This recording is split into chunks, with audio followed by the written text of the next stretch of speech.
Good morning guys, welcome to our channel startup studio online. आज का topic होने वाला है एक स्टार्टअप कंपनी में आइडिया को कैसे डिटेल्ड में हम अंडरस्टैंड करेंगे कि कैसे उसको चूज करना है। हमारी लास्ट वीडियो में हाई लेवल हमने अंडरस्टैंड किया था कि एक स्टार्टअप कंपनी को बनाने के लिए किन किन 4 पैरामीटर्स की मेन इंपॉर्टेंस होती है, जिसमें हमने आपको बताया था idea, product building, team building and finally execution कैसे होता है। तो वो हाई लेवल हमने पिछले सेशन में कवर किया था। इस सेशन में हम आइडिया को डीप ड्राइव करके समझेंगे कि किन महत्वपूर्ण टिप्स एंड ट्रिक्स होती हैं एक अच्छे आइडिया को चूज करने के लिए। तो आइए चलते हैं, कवर करते हैं बेस्ट आइडिया को कैसे चूज करना है। Idea selection is a crucial step to make a successful company. Let's explore how to opt a best idea.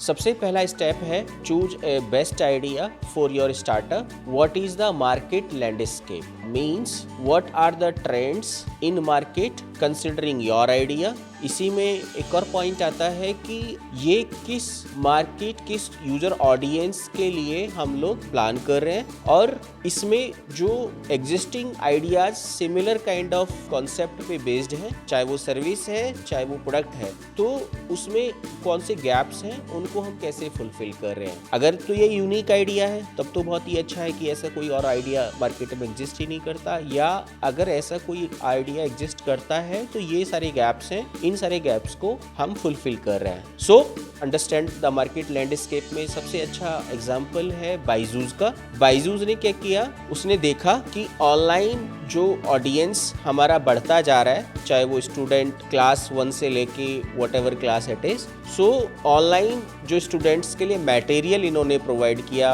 अच्छे से उसको स्टडी करके एक रिसर्च बेस्ड कंटेंट उन्होंने तैयार किया और फिर उसको सर्व किया दूर दराज गांव में बैठे हुए स्टूडेंट जिनके पास इंटरनेट आज के टाइम में जियो के आने से आ गया है, स्मार्टफोन्स घर घर में है। तो बायजूस ने इस बड़ी मार्केट को टैप करने के लिए अपने कोर्स को लेके आए। एडटेक बिजनेस में, एडटेक डोमेन में बायजूस एक बेस्ट एग्जांपल है अंडरस्टैंड मार्केट लैंडस्केप को ध्यान में रखते हुए। आइडिया सिलेक्शन के इस प्रोसेस में दूसरा पॉइंट आता है पैशन वर्सेस प्रॉफिट। अब आपका idea only based on your passion है तो अच्छी बात है, पैशन का होना बहुत इंपॉर्टेंट है किसी भी आइडिया सिलेक्शन में, लेकिन मेक श्योर कि आपका वो पैशन कल को प्रॉफिट में कन्वर्ट हो। कई बारी कुछ आइडियाज ऐसे होते हैं जो हमें केवल पैशन फॉलो कराते हैं लेकिन उसका लॉन्ग लास्टिंग कोई ग्रोथ पॉसिबल नहीं होता। ऐसे काफ़ी सारे एग्जांपल्स मैं शेयर कर सकता हूँ, जैसे कुछ कॉन्सेप्ट्स ऐसे होते हैं जो ऑडियंस तो होता है लेकिन कल को उसका रिटर्न आप इन टर्म्स ऑफ मनी नहीं ले सकते। जैसे एक छोटा सा एग्जांपल है कि जो हमारे ये वाले कॉन्सेप्ट होते हैं टिकटॉक, दिस एंड दैट, इस टाइप के कॉन्सेप्ट हमें लगता है कि अट्रैक्ट करता है, एक कम्प्लीटली टैक बिजनेस है, अट्रैक्ट करता है कि ठीक है हम इसमें ये वाला कॉन्सेप्ट बनाते हैं जिसमें वीडियोज बनाएंगे और उनको लोग देखेंगे और हम मोनेटाइज कर सकते हैं। इसको डीप ड्राइव करने के लिए मेरा अपना एक एक्सपीरियंस है, इसमें सर्वर कॉस्टिंग बहुत ज़्यादा लगती है, जिसमें जो कंटेंट हमारा वीडियोज स्ट्रीमिंग जो होती है, एक तो उसमें क्वालिटी उस लेवल की हम नहीं ला सकते हैं, तो एक बहुत बड़ा सेटअप स्टार्टिंग में हमें चाहिए होता है, तो बहुत सारा फंड उसके लिए चाहिए होता है, एक ज़्यादा लंबा समय इसमें जा सकता है। तो इसमें कहने का मतलब बहुत सिंपल ये है कि हमारा जो पैशन है वो कल को प्रॉफिट में कन्वर्ट हो, इस तरीके का आइडिया सिलेक्शन बहुत इंपॉर्टेंट है। ये पैरामीटर को आपको बहुत ध्यान से समझना है, पैशन वर्सेस प्रॉफिट। तो तुम्हारा जो पैशन है उसको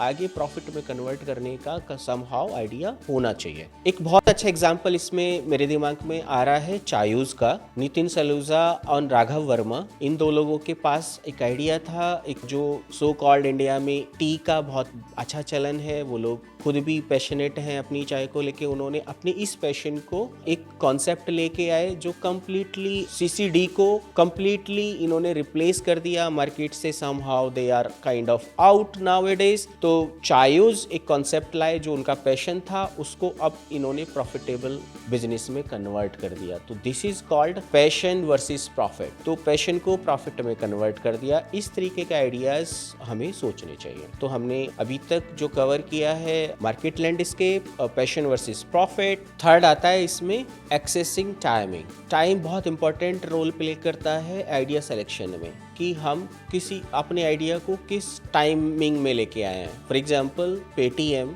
पहले भी अपने इस कॉन्सेप्ट को 197 कम्युनिकेशंस के नाम से चलाते थे, लेकिन हिट हुआ जब डीमोनेटाइजेशन हुआ। डीमोनेटाइजेशन के टाइम पे क्योंकि ये आइडिया रेडी था समहाउ और लोगों की नीड ये बन गया ऑनलाइन पेमेंट का, तो वहां से पेटीएम हिट हो गया। तो हमारी टाइमिंग बहुत इंपॉर्टेंट होती है। आइडिया का सिलेक्शन टाइमिंग के हिसाब से भी बेस्ट होता है। कुछ आइडिया टाइम से पहले हमें सोच लेते हैं, कई बारी वो एक इशू हो जाता है, या टाइम के बाद जब एक ट्रेंड निकल चुका होता है और हम उस आइडिया को फिर उस पर कोई काम करने जा रहे हैं, कोई प्रोडक्ट बनाने जा रहे हैं या सर्विस देने जा रहे हैं, तो वो भी कई बारी फेलियर का एक रीज़न बनता है। तो आइडिया सिलेक्शन का ये जो थर्ड हमारा पॉइंट है एक्सेस टाइमिंग, वो बहुत इंपॉर्टेंट है कि टाइमिंग एकदम मैच होनी चाहिए, वो बहुत अच्छी होनी चाहिए। फोर्थ आता है लोकेशन, कि किस लोकेशंस पे हम लोग अपने आइडिया को मैप करने जा रहे हैं, टैप करने जा रहे हैं, किस मार्केट को टैप करने जा रहे हैं। फॉर एग्जांपल अगर मैं इस पेटीएम वाली एग्जांपल को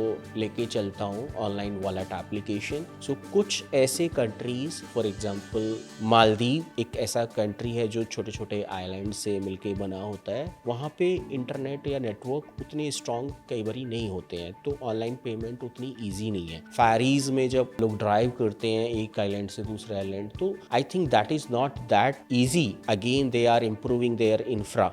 तो पहले से अगर हम पेटीएम जैसे कॉन्सेप्ट को वहाँ पे शुरू करना चाहते हैं, तो we need to wait till the infra या टेक्नोलॉजी या network will be like in India right now. So Jio के आने से इंडिया का इंटरनेट वाला प्रॉब्लम काफ़ी हद तक सॉल्व हो गया है। समहाउ इंडिया में भी कुछ एक हिल स्टेशन माउंटेन वाले एरियाज हैं जहाँ पे नेटवर्क उतना स्ट्रॉन्ग नहीं है, थोड़ा वीक होता है, तो वहाँ पे समहाउ उतना इफेक्टिव नहीं है। तो हमारी लोकेशंस काफ़ी मैटर करती है हमारे आइडिया सिलेक्शन में। सो आइडिया सिलेक्शन की इस प्रोसेस में फिफ्थ आता है हमारा इवेल्युएशन ऑफ रिसोर्सेज, कि हमारा जो आइडिया, हम जो सोच रहे हैं हमारे स्टार्टअप का आइडिया, उसमें रिसोर्स का इवेल्यूशन हमें और थोड़ा सा ध्यान रखना होता है कि हमारे उस आइडिया को कंप्लीट करने के लिए जो रिक्वायर्ड रिसोर्सेज हैं, it can be resource as a human person और resources like technology, resources can be like other required raw materials, so many things. So evaluation of resources एक फिफ्थ हमारा parameter है। So conclude करते हैं, इस idea selection process में हमने 5 important factors cover किए। सबसे पहला अंडरस्टैंडिंग मार्केट लैंडस्केप, हमने उसको कवर किया। हमने अपने पैशन वर्सेस प्रॉफिट को कवर किया। टाइमिंग आइडिया की कैसी होनी चाहिए उसको कवर किया। फोर्थ हमारा लोकेशन को कवर किया कि किस लोकेशन पे हम अपने आइडिया, सर्विसेज या प्रोडक्ट को प्लान कर रहे हैं। फिफ्थ है इवोल्यूशन ऑफ रिसोर्सेज। तो हमने ये 5 इंपॉर्टेंट फैक्टर्स एक बेस्ट आइडिया सिलेक्शन के लिए इंपॉर्टेंट है वो कवर किए हैं। मिलते हैं अगले वीडियो में जो कि होने वाली है प्रोडक्ट पे बेस्ड। आइडिया के बाद हम प्रोडक्ट को कवर करेंगे, डिटेल ड्राइव करेंगे, उसमें समझेंगे कि एक अच्छे प्रोडक्ट को, सक्सेसफुल प्रोडक्ट को बनाने के लिए किन इंपॉर्टेंट फैक्टर्स की जरूरत होती है। तो मिलते हैं अगले वीडियो में। Thank you.